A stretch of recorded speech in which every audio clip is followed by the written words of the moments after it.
الرحیم قال الامام رضا علیہم السلام رحم اللہ عبدنا احیا امرنا کیف یحیی امرکم ان تعلم علومنا وعلم الناس لو علم الناس معاصنا کلامنا لاتبعونا صلوات پر اللہم صلی علی محمد وعلی محمد۔ امام رضا ارشاد فرماتے ہیں کہ خدا رحمت کرے ایک ایسے آدمی پر جو ہماری ولایت کو زندہ کرے۔ سبحان اللہ، واہ واہ واہ واہ۔ تو راوی کہتے ہیں کہ آپ کی ولایت کس طرح زندہ ہوتی ہے؟ سبحان اللہ۔ تو امام نے ارشاد فرمایا کہ ہمارے علوم کو حاصل کرے اور اس کو لوگوں تک پہنچائے۔ سبحان اللہ۔ لوگوں کو اگر ہماری کلام کی خوبیوں کا علم ہو جائے تو لوگ ضرور ہماری اتباع کریں۔ سبحان اللہ، سبحان اللہ، سبحان اللہ، واہ واہ۔ خداوند تعالیٰ نے اپنے دین کو اپنی مخلوق تک پہنچانے کے لیے متعدد انتظامات کیے ہیں، جن میں سے آخری انتظام ائمہ اطہار کا بھیجنا ہے۔ بے شک۔ امام علی سے لے کر امام مہدی تک یہ ساری ہستیاں اس لیے تشریف لائیں تاکہ ہمیں سیدھا راستہ دکھائیں۔ واہ واہ واہ واہ۔ اہدنا الصراط المستقیم، واہ واہ واہ واہ۔ تاکہ ہم سیدھے راستے پر چل پڑیں، تاکہ ہم گمراہی سے دور ہو سکیں، بے شک۔ تاکہ واجبات پر عمل کر سکیں، واہ واہ محرمات سے بچ سکیں۔ واہ واہ۔ امام فرماتے ہیں کہ سب سے بہترین ہمارا شیعہ وہ ہے جو ہماری ولایت کو زندہ کرے۔ بے شک۔ آپ آج تشریف لائے ہیں یہاں پر، کس لیے آئے ہیں؟ اہل بیت سے محبت کا اظہار کرنے، اہل بیت سے چاہت کا اظہار کرنے، اہل بیت سے لگاؤ کا اظہار کرنے۔ آپ نے اپنے سارے کام چھوڑ دیے، ساری ایکٹیویٹی چھوڑ دی، اپنے کاروبار چھوڑ دیے، اپنی جاب آپ نے چھوڑ دی، اپنا آرام چھوڑ دی، یہاں آپ تشریف لائے ہیں کہ اہل بیت سے محبت کا اظہار۔ بے شک۔ اور جب آپ یہاں آ چکے ہیں اہل بیت سے محبت کا اظہار کرنے کے لیے، تو جب تک یہاں سے کچھ حاصل کر کے نہیں جائیں گے اہل بیت کے در سے تو آپ کی محبت کمال تک نہیں پہنچے گی۔ اس لیے امام رضا ارشاد فرماتے ہیں ہمارے شیعوں، ہماری محبت پر توکل کرتے ہوئے عبادت کو نہ چھوڑو، اور عبادت پر توکل کرتے ہوئے ہماری محبت کو مت چھوڑو۔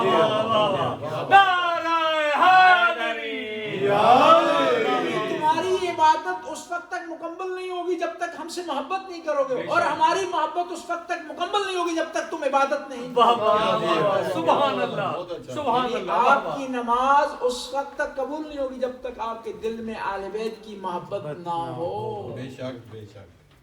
اس وقت تک قبول نہیں ہوگی۔ آپ 1000 رکعت نماز پڑھیں، حج بجا لائیں، خدا کے راستے میں انفاق کریں، سجدے پہ سجدہ کرتے جائیں، لیکن جب تک آپ کے دل میں اہل بیت کی محبت نہیں ہوگی آپ کی نماز قبول نہیں، آپ کا حج قبول نہیں، آپ کا روزہ قبول نہیں، آپ کی ریاضت قبول۔ اور اس کے مقابلے میں اس طرح بھی ہے کہ سارا دن نعرے لگائیں اہل بیت کی محبت کے، اظہار کریں اہل بیت کی محبت کا، مجلسوں میں شرکت کریں، عزاداری کریں، لیکن اہل بیت کی بات کو نہ مانیں، اہل بیت کے کہنے کے مطابق عبادت نہ کریں، تو وہ آپ کی محبت رائے گان جائے گی۔ اہل بیت کے یہاں معیار ہے، میرٹ ہے، اور میرٹ کی بنیاد پر ہم اہل بیت کے قریب ہوں گے، اہل بیت کا قرب حاصل کریں گے، اہل بیت کی محبت ہمیں حاصل ہوگی۔ اہل بیت علیہ السلام کے ہاں سب سے قریبی شخص بھی ہو لیکن اہل بیت کے راستے پر نہیں ہے تو وہ دور ہے، اور یہ دور کا شخص ہے رشتے میں لیکن اہل بیت کے راستے میں وہ قریب ہے۔ امام رضا کا ایک بھائی ہے زید اس کا نام، اور مشہور ہو گیا زید النار، جہنمی زید، بھائی ہے امام کا سگا، سید ہے، معصوم کا بیٹا ہے، ہاشمی ہے، سگا بھائی ہے امام رضا، لیکن امام نے کہا کہ میرا اس سے کوئی تعلق نہیں، جس طرح نوح کے بیٹے کا نوح سے کوئی تعلق نہیں۔ یعنی اہل بیت کیا معیار ہے۔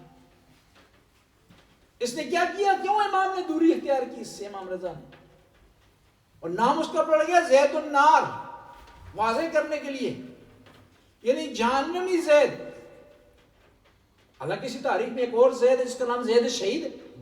بے شک امام زین العابدین کا فرزند, امام باقر کا بھائی. بے شک یعنی آل بیت کے عام معیار عمل ہے, رشتہ داری نہیں ہے.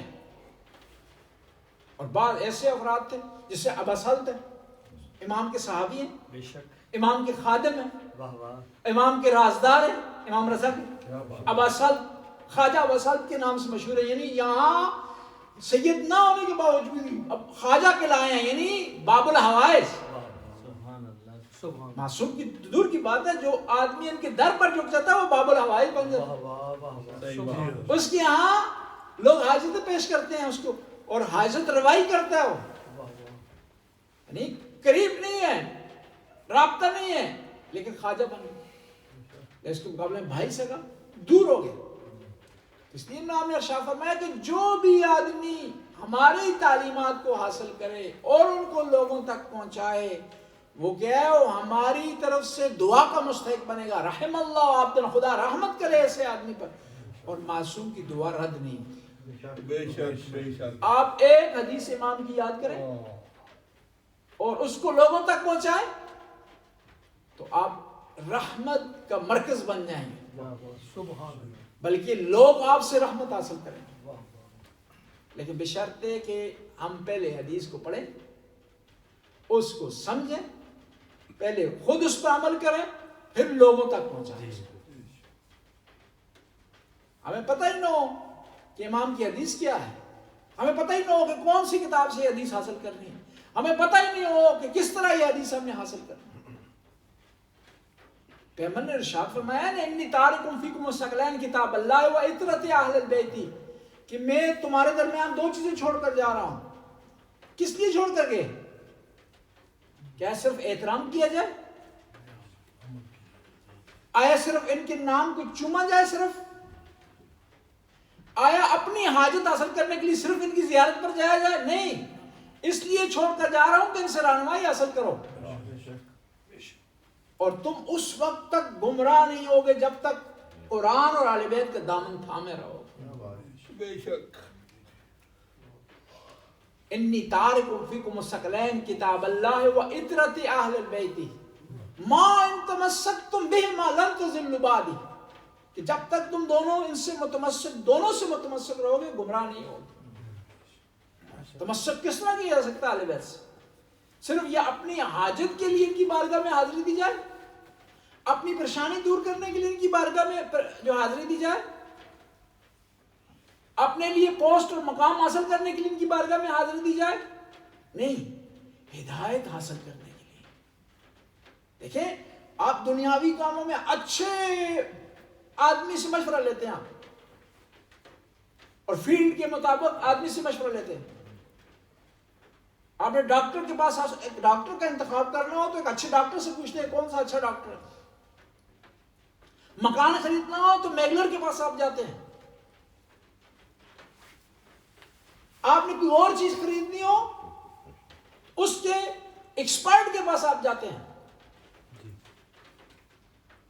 تو کیا دین کے معاملے میں کیا اہل بیت کی طرف رجوع کرتے ہیں؟ اور آپ کے ہر ایکٹیویٹی میں دین شامل ہے.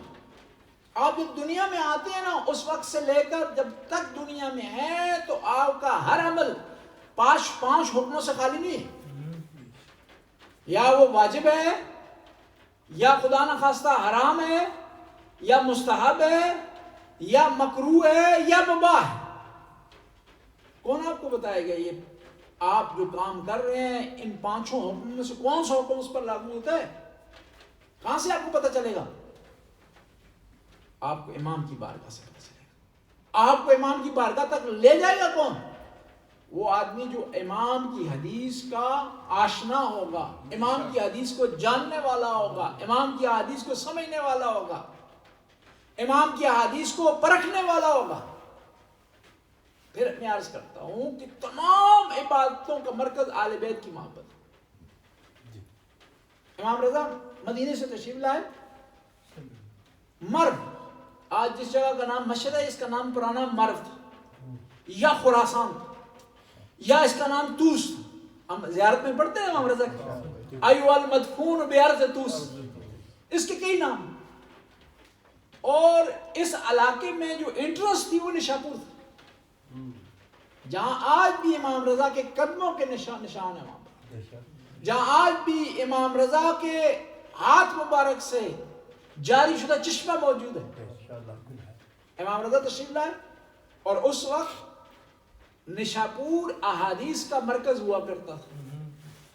مسلمانوں کے احادیث کے مراکز تھے، بغداد تھا، نشاپور تھا، اہل سنت تھا. شیعہ کا کوفہ اور شہر رے تھا. نشاپور حدیث کا مرکز تھا. اہل سنت کے دو محدث نشاپور کے، امام بخاری نشاپور میں ان کی زندگی گزری زیادہ تر، اور دوسرے جو مسلم ہیں، مسلم نشاپوری نام ہی ان کا مسئلہ ہے، مسلم نشاپوری کیشاوری، وہ وہاں کے رہنے والے ہیں. اور محدثین کا مرکز تھا نشاپور. تذکرۃ الاولیاء کے رائٹر ہیں فرید بن عطار، وہ بھی نشاپور کے. اور یہ جو واقعہ آپ پڑھتے ہیں نا، اس کا اویس کرنی والا، جی یہ واحد جو کتاب ہے جس نے لکھا ہے فرید بن عطار کی کتاب میں لکھا ہوا، تذکرۃ الاولیاء میں انہوں نے لکھا ہے. وہاں یہ مرکز تھا احادیث کا نشاپور. اور شیعہ محدثین بھی بعد میں بہت زیادہ گزرے ہیں وہاں پہ. فضل ابن شاہزان بہت بڑے محدث ہیں، امام موسیٰ کاظم سے انہوں نے روایات نقل کی ہیں، وہ دفن ہیں نشاپور.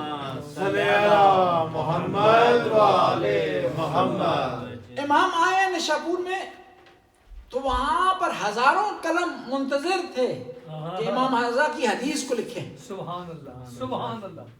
واہ واہ. تشریف لائے تو لوگوں نے گلہ کیا کہ یہاں ہم خوش سالی کا شکار ہیں، پانی ہمیں دستیاب نہیں ہے، ہمارے لیے پانی کا انتظام کیا جائے. تو امام رضا نے اپنے پاؤں مبارک سے چشمہ جاری کیا سبحان اللہ نشاپور کے مقام. واہ واہ واہ واہ. اور وہاں پر محدثین نے کہا اے ابن رسول اللہ، اے فرزند رسول، آپ ہمارے لیے اپنے نانا کی کوئی حدیث بیان کریں. واہ واہ سبحان اللہ.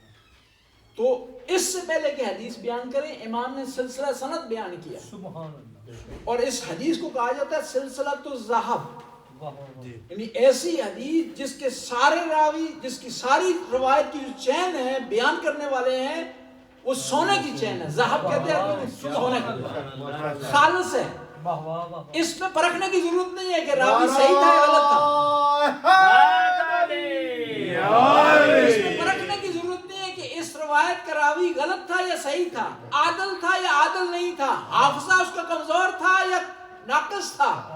یہ بیان کرنے کی ضرورت نہیں ہے، بلکہ ایسی روایت ہے جس کے راویوں کی گارنٹی قرآن نے دے دی ہے. انما یرید اللہ لیذھب عنکم الرجس اہل البیت ویطہرکم تطہیرا. اللہم صلی علی محمد و آل محمد. اگر امام رضا یہ کہہ دیتے میں نے اپنے نانا سے روایت نقل کی ہے تو کافی تھی، لیکن یہ اتنا نہیں کیا امام نے سند پوری بیان کی. سبحان اللہ. کہ لوگوں سن لو جو روایت میں بیان کر دوں تمہارے پاس نہیں ہے. سبحان اللہ. تمہاری روایت میں ناقص لوگ ہیں، کہیں ابو ہریرہ ہے، کہیں کعب اخبار ہے، کہیں تمیم داری ہے، جو سارے ضعیف ہیں، لیکن جو میں روایت بیان کر رہا ہوں اس کے راوی ضعیف نہیں ہے. کہا میں نے اپنے والد گرامی امام موسیٰ کاظم سے سنا، انہوں نے اپنے والد گرامی امام جعفر صادق سے سنا، امام جعفر صادق نے امام باقر سے سنا، امام باقر نے امام زین العابدین سے سنا، امام زین العابدین نے امام حسین سے سنا. امام حسین نے ارشاد فرمایا میں نے اپنے کانوں سے اپنے جد امجد رسول اللہ سے سنا. پیغمبر نے ارشاد فرمایا کہ حدیث قدسی میں ہے لا الہ الا اللہ حسنی ومن دخل حسنی امن من عذابی. سبحان اللہ. لوگ سن رہو میری روایت کا راوی موسیٰ کاظم ہے، جعفر صادق ہے، باقر العلوم ہے، میری روایت کے راوی زین العابدین ہے اور حسین پاک ہے. اور یہ روایت پیغمبر سے نقل کر رہے ہیں، اور روایت خود پیغمبر کی زبان سے نہیں ہے بلکہ حدیث قدسی ہے. کہ خدا نے کہا کہ لا الہ الا اللہ میرا قلعہ ہے، ومن دخل حصنی، اور جو اس قلعے میں داخل ہو جائے گا خدا کے عذاب سے محفوظ ہے. سبحان اللہ. یعنی جو لا الہ الا اللہ کہہ دے گا وہ جہنم میں نہیں جا سکتا. اب سواری تھوڑی سی چلی ہے امام, لوگ بڑے خوش ہو گئے کہ بڑی پیاری حدیث بیان کر دی نواز رسول نے. پھر رکنے کے بعد سواری رکی ہے دوبارہ, اور امام دوبارہ جو اپنے کجاوت سے باہر آئے ہیں اور کہا بشرط آوشروط, لا الہ الا اللہ کہنا کافی نہیں ہے, ورنہ لا الہ الا اللہ تو شیطان نے نکالا. شیطان نے کہا ہی نہیں, کہا خدا تجھے مانتا ہوں, تیرا اقرار کرتا ہوں, لیکن تیرے حکم کو نہیں مانتا. اب کہا کہ بشرط و شروط ہے, لا الہ الا اللہ کے لیے کچھ شرائط ہیں. سبحان اللہ. وانا من شروط ہے, لوگوں میں ان شرائط میں سے ایک شرط ہے.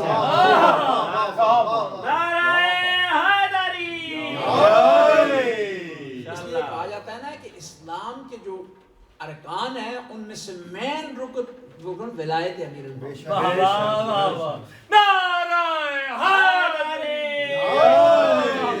پیغمبر نے بڑی پیاری مثال دی, مثل علی کالکعبہ, علی کی مثال کعبہ جیسی ہے. علی کی مثال کعبہ جیسی ہے. لوگ کعبہ کا طواف کرتے ہیں, کعبہ کسی کا طواف نہیں کرتا. لوگوں کو علی کے در پر جھکنا ہے, علی کسی کے سامنے نہیں جھکے گا. بے شک بے شک. اور کعبہ کے بغیر حج ہے جی نہیں, کعبہ کے بغیر نماز ہے جی نہیں. وہ لاکھ رکعت نمازیں پڑھے نا آپ, کعبہ کی طرف پیٹ کر کے قبول نہیں ہوں گے. یہ جس طرح بغیر وضو کے کتنی نمازیں پڑھتے جائیں قبول نہیں ہوں گے. میں ہمیشہ کہا کرتا ہوں جو علی کے ماننے والے ہیں وہ ٹریک پر ہیں, لائن پر, آہستہ چلیں گے, تیز چلیں گے, ایک دن منزل پر پہنچ جائیں. اور جو لوگ علی سے جدا ہیں اور ٹریک سے اترے ہوئے, جتنی سپیڈ لگائیں گے اتنی مقصد سے دور ہوں گے, جتنی سپیڈ ماریں گے. اس لیے کہا جاتا ہے نا کہ جس کے دل میں علی کی ولایت نہیں, وہ اس کی نمازیں اسے فائدہ نہیں دیں گی بلکہ وہ الٹا اسے نقصان دیں گی. دیکھیں ایک ریاکار جو نماز پڑھتا ہے نا, نماز کو فائدہ دیتی ہے بلکہ اس کو نقصان دیتی ہے. بلکہ کیا ہے, وہ شرک میں مبتلا ہو رہا تھا. جتنی زیادہ نمازیں پڑھتا ہے اتنا ہی زیادہ نقصان اپنا کرتا ہے.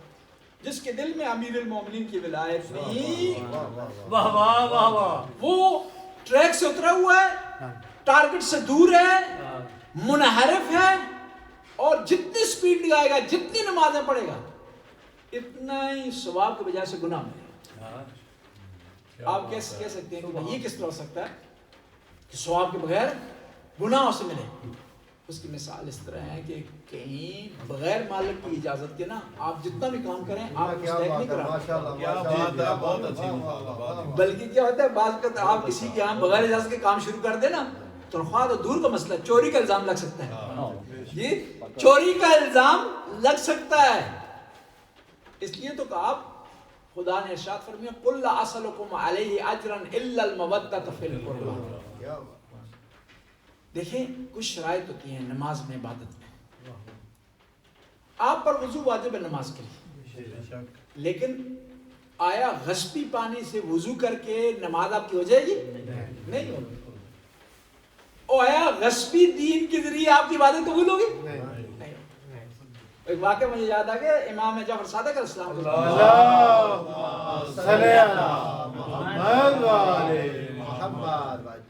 مشہور ہو گیا کہ ایک آدمی جو ہے بڑا مانا ہوا پیر ہے. ہوتا ہے نا پاکستان میں مشہور ہو جاتا ہے کہ یہ معصوم پیر ہے, فلاں پیر ہے. ایک دفعہ ہوا چل پڑتی ہے, مشہور ہو جاتا ہے, لوگ جوک در جوک آنا شروع کرتے ہیں. کوئی کسی کو پھونک مار رہا ہے, کسی کا جو بال نوچ رہا ہے, کسی کو تھپڑ مار رہا ہے, کسی کو موقع جو زیادہ مارتا ہے اس کو زیادہ مانتے ہیں لوگ. تو موقع مارتا ہے ٹھیک ہو جاتا ہے. نبی کسی نے موقع کسی کو نہیں مارا, پیغمبر نے کسی نے نہیں مارا, آل بیت نے کسی کو موقع نہیں مارا. یہ پیروں کا نیا سٹائل ہے, موقع عورتوں مردوں کو موقع مارا. وہ اس طرح مشہور ہو گیا اس زمانے میں ایک پیر, لوگ بھی اس کے بڑے معتقد ہو گئے. امام جعفر صادق کو جب علم ہوا کہ اس طرح ایک پیر بڑا مشہور ہو گیا, اور امام پر فرض ہوتا ہے کہ امت کو گمراہ ہونے سے بچائے, امام اس کے پاس چلے گی اس کی محفل میں, دیکھیے کرتا کیا ہے اور کیا سٹائل ہے اس کا. امام کونے میں بیٹھ کے, اب اس کی محفل ختم ہوئی تو یہ چل پڑا. تو اس نے کیا کہ راستے میں 3 روٹیاں چرائیں تندور سے, نان بھائی کی بیکر سے, بیکری کی دکان سے. 3 روٹیاں چرائیں. چرانے کے بعد آگے 3 جو غریبوں میں تقسیم کر دی. جی وہ کہتے ہیں نا دوسرے کا مال مفت مال دل بے رحم، مال مفت دل بے رحم تقسیم کر دی. امام رضا اس کے امام جعفر صادق اس کے قریب بھی کہا جو تو نے عمل کیا مجھے سمجھ نہیں آئی. اس نے کہا کہ آپ کون ہیں؟ کہا میں اس طرح جو ہے وہ آل بیت کے خاندان سے، میرا نام جو ہے جعفر صادق ہے. کہا افسوس کی بات ہے اتنے بڑے خاندان سے آپ کا تعلق ہے، آپ کو میری بات سمجھ نہیں آئی، میری عبادت کی آپ کو سمجھ نہیں آئی. کہا چلو سمجھ نہیں آئی بتا دو کیا. کہا یہ قرآن یہ کہتا ہے کہ جب آپ برا عمل کرتے ہیں تو ہر برائی کے بدلے میں ایک برائی لکھی جاتی ہے.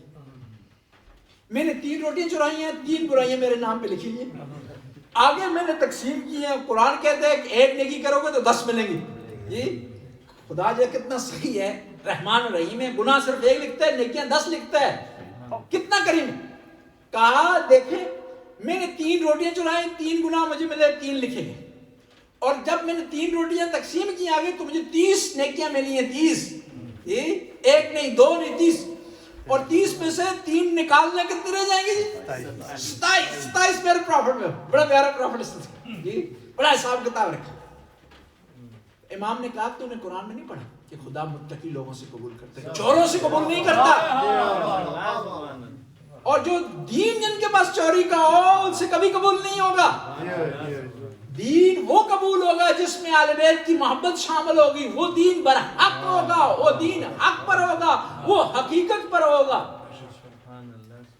اس لیے تو جو لوگ نمازیں پڑھتے ہیں نا آل بیت کی محبت کی بغیر، ان کی مثال اسی چور جیسی ہے جی، جو روٹیاں چرا رہا ہے اور آگے نیکیاں کر رہا ہے، تقسیم کر رہا ہے. خدا چوروں سے قبول نہیں کرتا.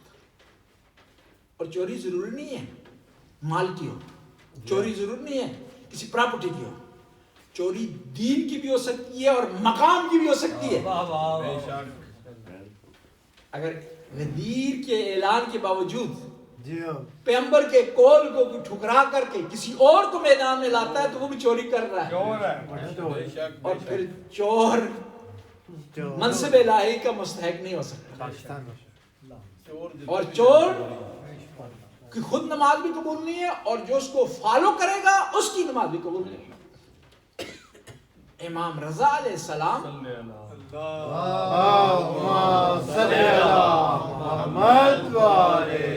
مشہد میں تشریف فرما ہے تو مامون نے کہا یبن رسول اللہ اس دفعہ عید کی نماز آپ پڑھائیں، میں چاہتا ہوں آپ پڑھائیں. امام رضا نے کہا نہیں، جو پہلے سے پڑھا رہا ہے اسے پڑھانے دو.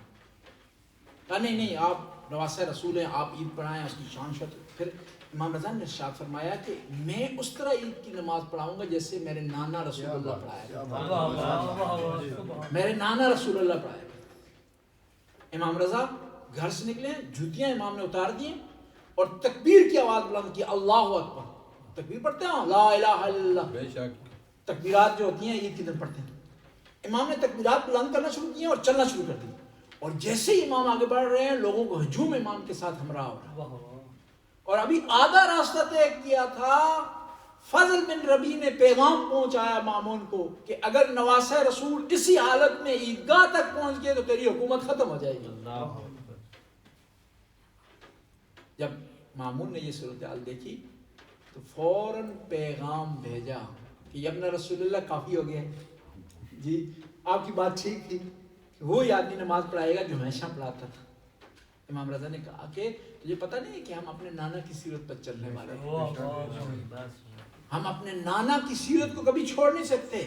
تمہیں پتہ نہیں کہ ہمارے جد امجد حسین نے کہا تھا اريد ان امر بالمعروف وانهى عن المنکر واسیر سیرت جدی و ابی، کہ میں کربلا کی طرف اس لیے روانہ ہو رہا ہوں تاکہ میں اپنے نانا اور بابا کی سیرت پر چل سکوں. پہلے عرض کر رہا تھا کہ خدا نے آل بیت کو بھیجا قرآن کا ہم پلا بنا کر کے تاکہ ہم ہدایت حاصل کریں. ایک امام رضا کی حدیث ہے وہ بیان کرتے ہیں اور پھر مکمل کرتے ہیں اپنی بحث کو. صلوات پڑھیں.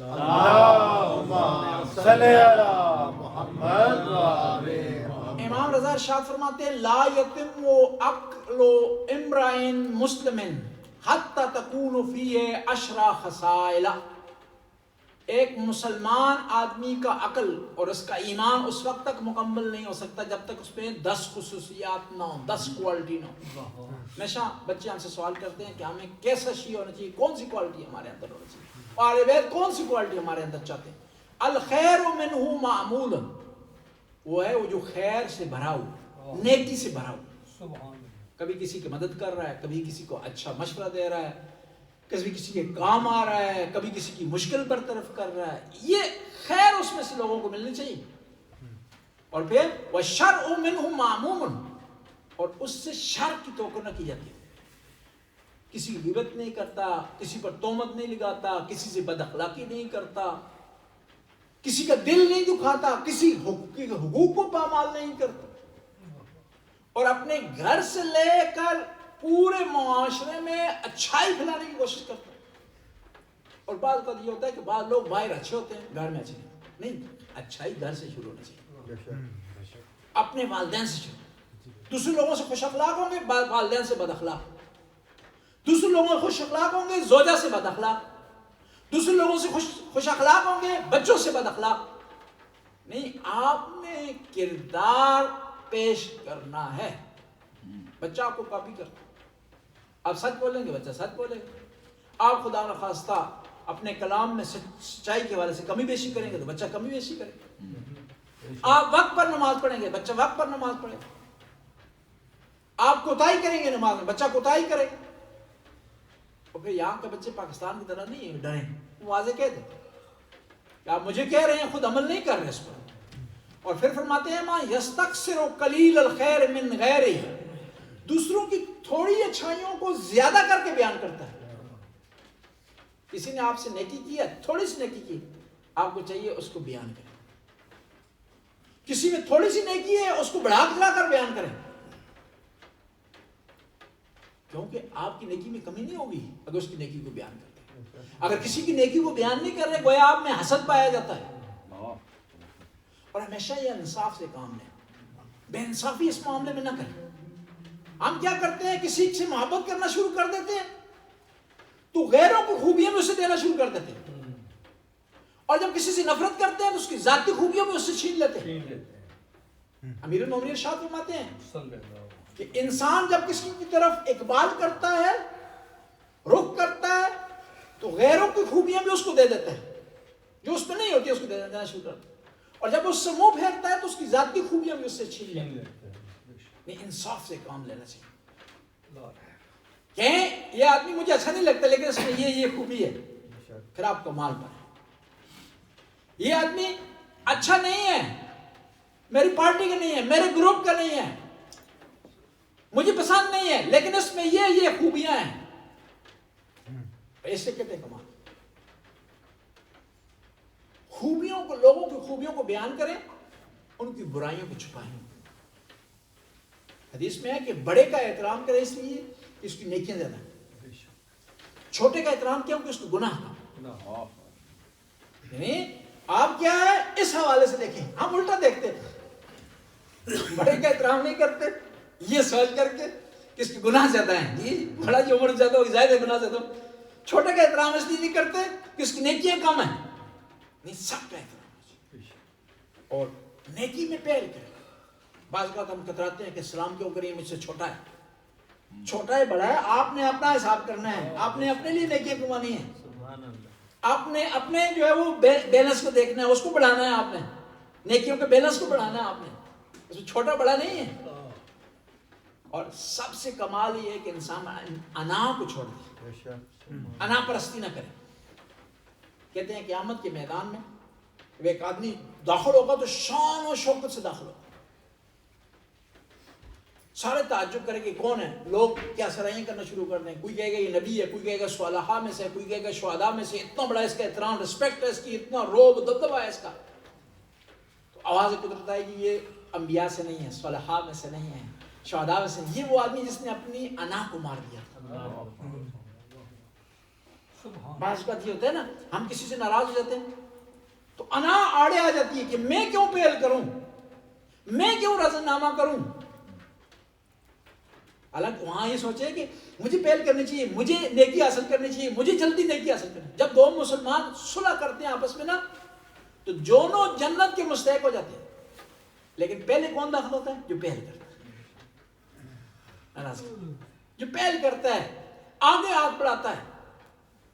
کہتے ہیں جھوٹ بولنا جائز نہیں ہے، حرام ہے، لیکن دو مسلمانوں کے درمیان صلح کروانے کے لیے جھوٹ بھی بولا جا سکتا ہے. اور امام کا جو مال ہے خمس، اس کو کہیں بھی آپ خرچ نہیں کر سکتے امام کی اجازت کے بغیر. لیکن امام معصوم نے فرمایا ہے کہ اگر دو مسلمانوں اور دو مومنوں کے درمیان صلح کروانے کے لیے میرے مال کو میں اجازت دیتا ہوں، خرچ کر سکتے ہو. یعنی اسلام چاہتا ہے کہ معاشرے میں پیار و محبت، صلح و آشتی ہو. وَيَسْتَقِلَّ كَثِيرَ الْخَيْرِ مِن نَفْسِهِ، اپنی نیکیوں کو کم سمجھتا ہو. لا يُسَعَمُ مِن طَلَبِ الْحَوَائِجِ عَلَيْهِ، لوگ جب اس کے پاس آتے ہیں حاجت کے لیے، مشکل اپنی حل کرنے کے لیے، اپنی پریشانی حل کرنے کے لیے، تو گھبراتا نہیں ہے. جب کوئی آدمی مومن آپ کے پاس آتا ہے نا کوئی مشکل پیش کرنے کے لیے،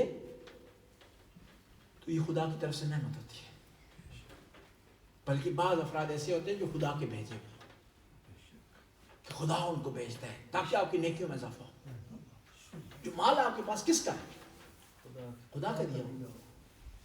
کتنا کریم خدا دیتا ہوا ہے، کہتا ہے اس میں خرچ کرو، پھر بھی تمہیں میں اس میں اجر بھی دوں گا، اس میں اضافہ بھی کروں گا، اور تیری نیکیوں میں اضافہ کروں گا. کتنا کریم ہے. آپ کسی کو مال دیں اور پھر کہیں اس میں سے خرچ کریں، یعنی وہ کرم ہے آپ کا. حالانکہ خود خدا ڈائریکٹ دے سکتا تھا، آپ کو وسیلہ بناتا ہے، آپ کو سکھا رہا ہے کہ میرے امور میں وسیلے کا ہونا ضروری ہے.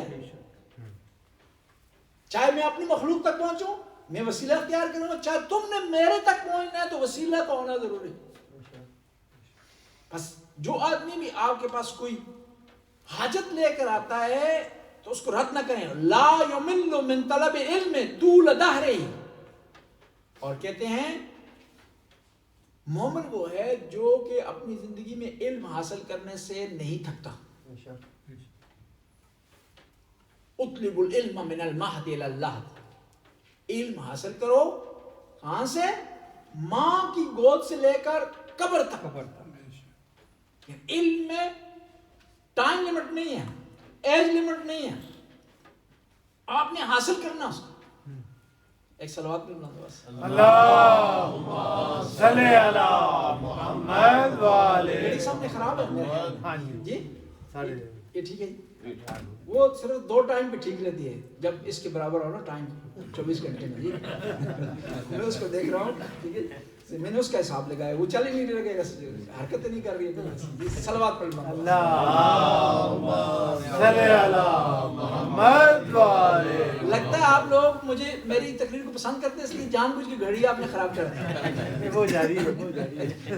صلوات پڑھ لو. اللہم صلی علی محمد وآلہ. الفقر فی اللہ احب الیہ من الغنا، خدا کے راستے میں فقر، غربت اس کے لیے پسندیدہ ہے کہ خدا کی نافرمانی میں اس کے پاس دولت ہو. یعنی وہ کم چیز پر قانے ہے، خدا کی اطاعت میں ہے تو خوش ہے، پیسے اس کے پاس نہ بھی ہوں خوش ہے. اور کبھی بھی ایسی دولت نہیں مانگتا جس میں خدا کی نافرمانی پائی جاتی ہو، جس میں خدا سے دوری پائی جاتی ہے، جس سے میں خدا سے فاصلہ پایا جاتا ہوں. یعنی مومن وہ ہے کہ خدا کی رضا چاہتا ہے، خدا کا قرب چاہتا ہے، چاہے اس میں اسے غربت ہی کیوں نہ کاٹنی پڑے، پریشانی ہی کیوں نہ کاٹنی پڑے. اور پھر فرماتے ہیں الذل فی اللہ احب الیہ من العزہ فی عداوت اللہ. وہ کہتا ہے کہ اگر اس کو عزت نہ بھی ملے نا، لیکن خدا کی محبت اس کے پاس ہو تو اس میں خوش ہے، اس عزت کی نسبت جو خدا کی نافرمانی میں پائی جاتی ہے. ہم نے یہ کرنا ہے اپنے وقت کے امام کو راضی کرنا، اور وقت کے امام کو راضی کرنے کے لیے پیسے اور مال کی ضرورت نہیں ہے، صاف دل کی ضرورت ہے، اطاعت کی ضرورت ہے. امام کو فالو کرنا ضروری ہے، تو ہم امام کے قرب حاصل کر لیں گے. اور اس میں یہ نہیں ہے کہ جس کے پاس پیسے ہیں وہ امام کے زیادہ قریب ہے، جس کے پاس پیسے نہیں ہیں وہ امام کے دور ہے. ہمیں امام کی رضا چاہیے، اور امام آپ سے راضی ہو جائے کہ دنیا اور آخرت کی اچھائی ہمیں مل جائے. اور خدا نہ خواستہ امام وقت کا امام ہم سے ناراض ہو تو ہمارے پاس اگر دولت کا انبار ہو اس کا کوئی فائدہ نہیں. پھر فرماتے ہیں کہ والخمول اشع علیہ من الشہرہ، خدا کے راستے میں خاموشی، گوشہ نشینی، انزوا، ایسولیشن اس کے لیے بہتر ہے خدا کے راستے میں اس شہرت سے کہ جس میں گناہ پایا جاتا ہو، جس سے خدا کی دوری پائی جاتی ہو. ثم قال العاشر ما العاشر، جان لوگوں کی چھٹی خصوصیت کیا ہے. امام رضا ارشاد فرماتے ہیں قیل له ما ہی، امام سے سوال کیا کہ وہ چھٹی خصوصیت کیا ہے جس کی آپ نے اتنی تعریف کی ہے کہ وہ کیا ہے. قال لا يرى احدا الا قال وخير مني واتقى، جس مومن کو دیکھتا ہے وہ کہتا ہے یہ مومن مجھ سے بہتر ہے. جب آپ مومن کو کہیں گے نا مجھ سے بہتر ہے تو کئی گناہوں سے بچ جائیں گے. پھر وہ سیاست نہیں کریں گے، پھر اس کی غیبت نہیں کریں گے، پھر اس پر تہمت نہیں لگائیں گے، پھر اس کو لو نہیں سمجھیں گے، کئی گناہوں سے بچ جائیں گے. دوسرے مومنین کو اپنے آپ سے اچھا سمجھیں. لیکن یہ بھی یاد رکھیں شیطان کو کبھی بھی اپنے آپ سے اچھا نہ سمجھیں. اور یہ بھی یاد رکھیں کہ مومن کو کبھی بھی شیطان نہ کہے. مومن کی عزت میں کمی نہیں آتی، آپ اپنے عزت کم کر رہے ہیں، اپنے گناہوں میں آپ اضافہ کر رہے ہیں. مومن کو جتنی بھی آپ عزت دیں گے، جتنا بھی اس کو مقام دیں گے، آپ کا اپنا مقام بڑھے گا. جتنا بھی مومن سے نیکی کریں گے آپ اپنی نیکیوں میں اضافہ کریں گے. اگر مومن آپ سے ناراض ہے نا، آپ کو اچھا نہیں لگتا، یہ سوچ کر اس سے محبت کریں. آپ کو اچھا نہیں لگتا، آپ سے ناراض ہے، آپ سے اچھے تعلقات نہیں، لیکن آپ کے امام سے تعلقات اچھے ہیں. اور آپ ہیں کیا؟ معصوم کو ماننے والا کچھ نہیں ہے، فنا فن معصوم ہوتا ہے، اس کا آئمہ کا رنگ پایا جاتا ہے، وہ اس کا ارادہ ختم ہو جاتا ہے کیونکہ امام کے ارادے کے مطابق چلتا ہے، امام کے حکم کے مطابق وہ بجا لاتا ہے، امام کے منع کرنے سے رک جاتا ہے. اپنی طرف سے کوئی اس کا ارادہ نہیں ہوتا. جب اپنی طرف سے ارادہ نہیں ہے تو وہ کسی سے کیا ضد کرے گا، کسی سے کیا حسد کرے گا، وہ کسی پر کیا تہمت لگائے گا، وہ کسی کو کیا تنگ کرے گا. مرکز مضبوط ہے نا، کیا ہے آپ بھی مضبوط ہیں. مرکز سے رابطہ ہونا چاہیے. دیکھیں اعضاء کا آپس میں نہ رابطہ ہو نا کوئی مسئلہ نہیں بنتا، لیکن ان کا دل سے رابطہ نہیں کٹنا چاہیے. دل سے جو بازو رابطہ کٹ جائے نا تو وہ فلج ہو جاتا ہے. آل بیت علیہ السلام کی جو ولایت ہے وہ دین کا دل ہے. اس دل سے مربوط رہیں گے تو آپ آباد و شاد رہیں گے. نعرہ حیدری، آپ خود بھی خوش رہیں گے، دوسرے مومن بھی خوش رہیں گے. اور خدا نہ خواستہ کسی مومن کا اس دل سے رابطہ کٹ گیا تو پھر وہ عضو، دیکھیں جو اس بدن کے کسی حصے کا دل سے رابطہ کٹ جائے نا وہ فالج کہلاتا ہے، فالج ہوتا ہے. وہ بدن کا ایسا بدن کے لیے مددگار نہیں ہوتا، بوجھ ہوتا ہے. وہ بوجھ ہوتا ہے بدن کا. تو آپ بھی چاہتے ہیں کہ اگر آپ دین آپ کی مدد کرے اور آپ دین کی مدد کریں اور آپ دین پر بوجھ نہ ہو تو آل بیت سے کبھی بھی رابطہ روزانہ اگر اٹھ کر صرف ایک سلام بھیج دیں امام زمانہ کی بارگاہ، ماشاءاللہ ایک سلام یہ کہہ دیں السلام علیکم یا صاحب العصر والزمان، میں صبح کا آغاز کر رہا ہوں اور اپنے تمام امور آپ کے حوالے کر رہا ہوں. اور رات کو سوتے وقت ایک اور سلام بھیج دیں کہ مولا آج میں نے اچھا دن گزارا ہے کیونکہ آپ کے انتظار میں رہا ہوں، آپ کے حوالے سارے میں نے امور کر دیے. جب آپ اپنے آپ کو اپنے مولا کے حوالے کر دیں گے دنیا کی پریشانیاں ختم ہو جائیں گی، ٹینشن ختم ہو جائے گا. اور جب بھی پریشانی آئے نا تو فوراً وقت کے امام کو یاد کریں. اور جب آپ وقت کے امام کو یاد کریں گے تو وقت کا امام آپ کو یاد کرے گا. جب وقت کا امام کسی کو یاد کرے نا تو پھر اس کی دنیا بھی سنور جائے گی، آخرت بھی. اللہم صلی علی محمد و آل محمد یا علیم یا علیم یا غفور یا رحیم یا اللہ یا اللہ یا اللہ یا اللہ. اس قلیل سی عبادت قبول منظور فرما، ہمارے گناہوں سے درگزر فرما، نیک کام کرنے کی توفیق عطا فرما۔ یا اللہ جو مریض ہیں شفا کاملہ وعاجلہ عطا فرما، خاص یا اللہ خاص طور پر حاضرین میں جو بیمار ہیں مریض ہیں یا اللہ نے شفا کاملہ وعاجلہ عطا فرما، یا اللہ ہماری توفیقات میں اضافہ فرما، یا اللہ اس مرکز کو قائم و دائم فرما، جو مومنین مومنات یہاں خدمت کر رہے ہیں انتظامیہ کے افراد کسی حوالے سے وہ خدمت کر رہے ہیں ان کی توفیقات میں اضافہ فرما، ان کی اس حاضری کو قبول فرما، ان کی پریشانیاں دور فرما۔ یا اللہ تیری بارگاہ میں آجزی سے عرض کرتے ہیں حق کے امام کے ظہور میں تعجیل فرما، ہمیں امام کے انصار میں سے قرار۔ یا اللہ ہمارا رابطہ قائم و دائم فرما اور مستمر فرما اہل بیت علیہ السلام۔ یا اللہ اہل بیت نے ہم پر جو نگاہ رکھی ہوئی ہے ہمارا خیال رکھ رہے ہیں، یا اللہ ہمیں توفیق دے کہ اہل بیت علیہ السلام کی نکاح کو باقی و جاری و ساری رکھ سکتے۔ ربنا آتنا فی الدنیا حسنہ وفی الآخرۃ حسنہ وقنا عذاب النار۔ آخر میں اپنے مرحومین مرحومات کے لیے الفاتحہ مع اخلاص سے والصلوات۔ اللهم صل على محمد وآل محمد۔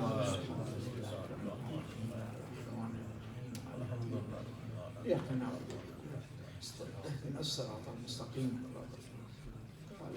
غير المغضوب عليهم بسم الله الرحمن الرحيم قل هو الله احد الله الصمد لم يلد ولم يولد ولم يكن له كفوا احد۔ متوجہ زیارت۔